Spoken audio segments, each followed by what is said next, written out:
Hi,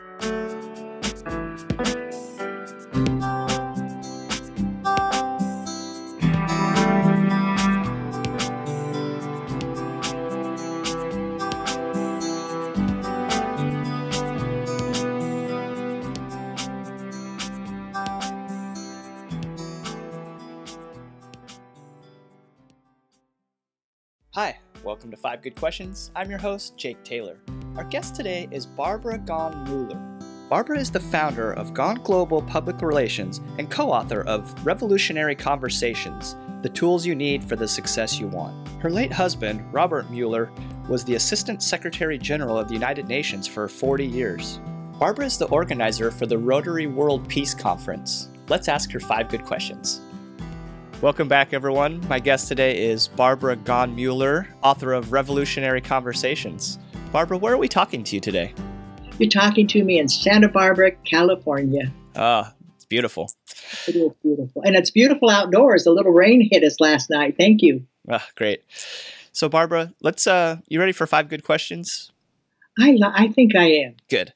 All right. Our first question is, can you please explain the SHARE methodology that you and your co-authors created? Thank you. You said 5 good questions. These are 5 good. And it started at UCLA as a course in conversation and listening. And we noticed Mark Fowler, our re-engineering specialist, one of our co-authors, there was a pattern developing as people talked.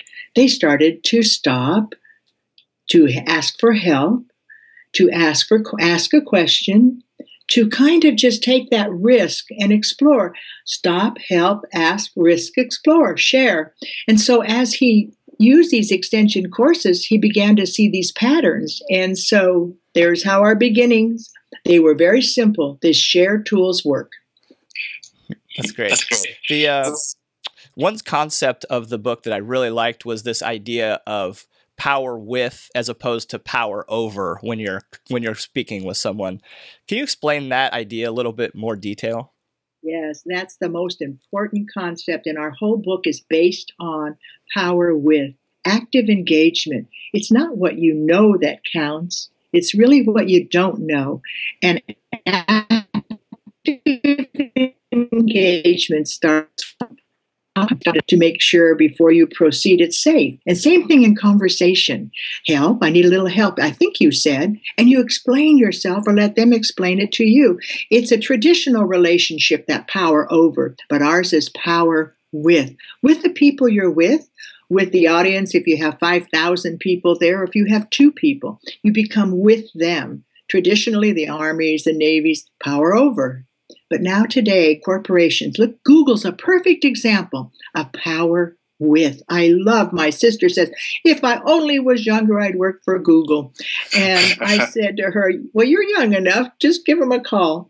But power with is rational, it's collective. It's honoring the people that are with you. It's honoring the people you work with. Mary, her name was Follett. You probably heard of her, Mary Parker Follett. And she was the one in the early days that said even marriages work when it's power with. I agree with that. So you kind of have an interesting background with this is question number 3. Your husband was the Assistant Secretary General of the United Nations for 40 years. Pretty famous man, Robert Muller. Were there any instances where these type of revolutionary conversations were used to inspire change? I'd like to hear a good story. I'd love to tell you a good story, but this is prior to SHARE. Why am I one of the co-authors? Because Robert and I were involved with peace negotiations. We were involved with all kinds of United Nations meetings, and we kept seeing the power over rather than the power with. But Robert was called the prophet of hope. And when he entered the room, all of a sudden, people started to have these wonderful conversations. So I'll give you for instance. He's sitting on the 38th floor. Rodrigo Carazo comes to the university, from the university, and he says, I am here because I am going to donate hundreds of acres to the UN to start the first university for peace. And Robert heard that. Okay, stop. He stops. He's on the 38th floor, and he hears the University for Peace There's no such thing. Collins says, I'll help you. Help? But I need to ask questions. Where are you going to get the money? We don't have any money. We just have property. So Robert goes to Costa Rica, where the University for Peace was intended, and he sees nothing but empty mud flats, poor people, no roads. Comes back and he says to Utant, I'm sorry. There's no way are we going to have a University for Peace. And he forgets the idea. And then one day, in comes Sasakawa, and he says, what's this idea about a University for Peace? And Robert says, well, don't worry about it. We're not going to have one. There's no way. We have no money. We have land, but we don't have any way to get there. I had to go to the university property on a horse. There's no way to get there. And so Sasakawa says, well, you know, I'm a war criminal, but I'm a war criminal not because I would like to tell you the only way we're going to have world peace is through a University for Peace, where we train people on the peace techniques. What are you going to do about it? He says, here. And he hands Robert $1 million. Now, Robert, in 1984, $1 million? Are you kidding? He said. He said, no, I want you to create the University for Peace. So Robert goes back to the Secretary General, and they explore the possibilities. And what does the Secretary General say? Not going to give you a penny more. You're on your own. And so Robert goes to Costa Rica near Ciudad Colon and starts the University for Peace. That's an interesting story. So our question number four is this idea that I think, to me, what seemed like the most powerful of the 5 tools there is the help, the H part of it. And it seems like it's an underused term. I don't know if it's that people just don't want to appear vulnerable or what it is, but what makes that help word so powerful? Help is really the key. And you know, it's magic. I don't know why people are afraid to ask for help, but if you ask for help, even in your own life, why does 911 work? Everybody wants to help. Okay, you're in a conversation and you are just blown away by what they're saying, and you're not sure if you understand it. So you just stop the conversation. You ask for, may I ask you for a little help? I need to understand. Not one person I've ever used that word with has ever said, no, thank you. They've always said, well, what do you need to know? Then I ask the question. Help is the magic that allows you to know what you don't know. It's a foundation for my public relations business. I've been in business since 1985, and I have clients all over the world. My biggest client was in Japan, and I went to Japan, and I worked with the people there.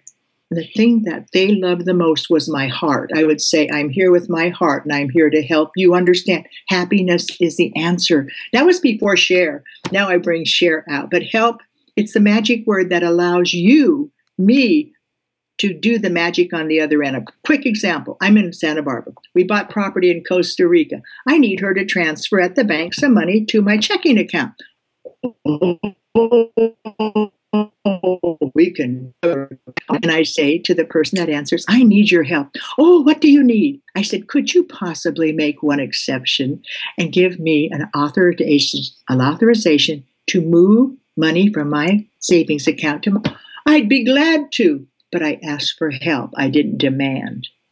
Yeah. And it goes back to that power over versus power with idea.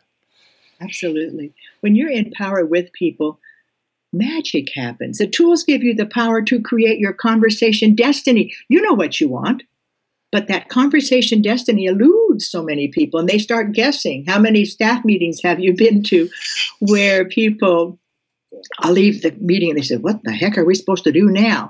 But if they would have stopped that CEO, and that's where it works in business, the business meetings, the miracles that Mark Fowler, that my other co-author, Noel McDonald, create in human resources. And the book, you know what we just said, you have to have examples. It's totally full of examples of how to do it.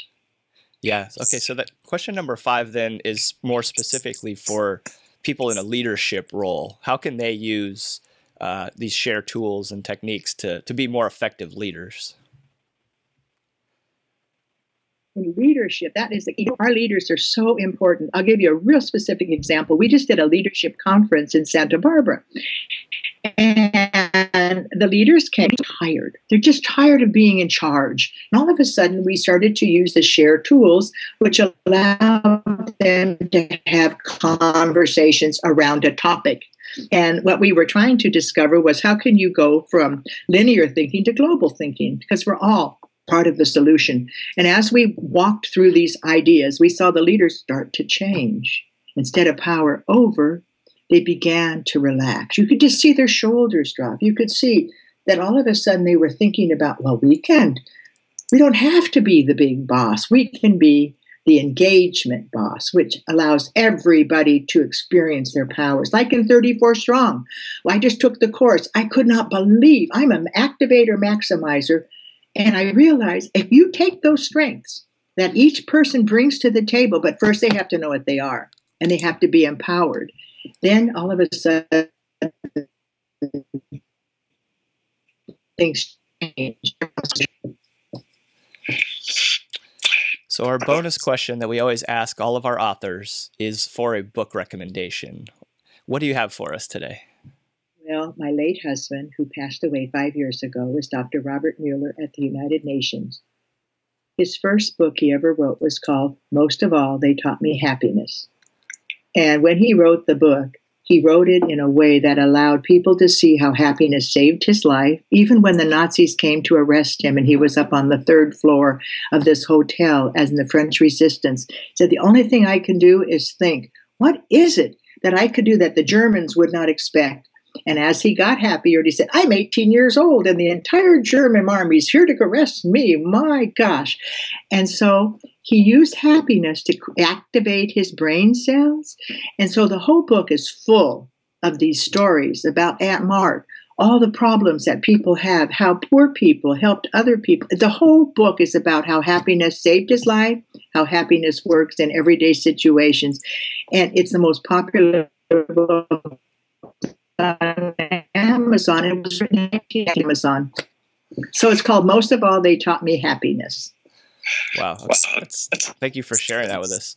Hey, Barbara, it's been a lot of fun having you on 5 Good Questions. Thank you for coming on. It's my pleasure. Every once in a while I think, if we only had 5 moments, to stop, help, ask, risk, and explore, and 5 good questions, boy, that world would work better.